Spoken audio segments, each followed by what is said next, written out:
मगर मेरी इस बात को जहन नशीन कर लो मुसलमानों कि भारत की राजनीति में अब तुम्हारी कोई अहमियत नहीं है कि अगला बार केवल विधानसभा गोपालगंज का 20,000 से हम लोग लीड करके दिखाएंगे। अगर आप जो बातें कहते हैं और जो करते हैं उसमें मीलों का फासला है। आरजेडी और महागठबंधन को लगता है कि वो भी मुस्लिम की पार्टी है, क्योंकि वो लोग भी मुस्लिम वोट को अपनी जागीर समझते हैं। क्या ओवैसी ने तेजस्वी यादव से बदला ले लिया? आप सोचेंगे कि मैं ऐसा क्यों कह रहा हूं, तो याद कीजिए 2020 में हुए बिहार विधानसभा चुनाव को।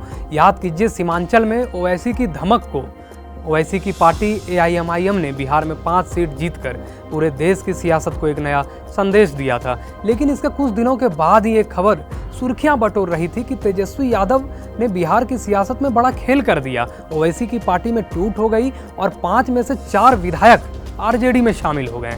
सीमांचल की सियासी जमीन पर हुई जंग में ओवैसी जीत कर भी हार गए थे, लेकिन मलाल कहीं ना कहीं तो रहा ही होगा। अब जब बिहार उपचुनाव में ओवैसी की वजह से तेजस्वी का खेला खराब हो गया, तो माना यह जा रहा है कि ओवैसी ने तेजस्वी यादव से सियासी बदला ले लिया। लेकिन कैसे?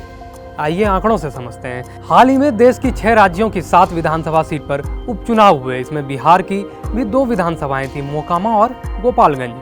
मोकामा की जमीन पर बाहुबलियों की लड़ाई थी और परिणाम भी स्पष्ट रहे। लेकिन असली खेल गोपालगंज की प्लेग्राउंड पर हुआ, जहां मुस्लिम वोटर्स करीब 65,000 हैं, 49,000 के करीब राजपूत मतदाता हैं और 47,000 यादव मतदाता। यानी MY समीकरण के लिए इससे मजबूत सियासी जमीन मिलना महागठबंधन के लिए कतई आसान नहीं है।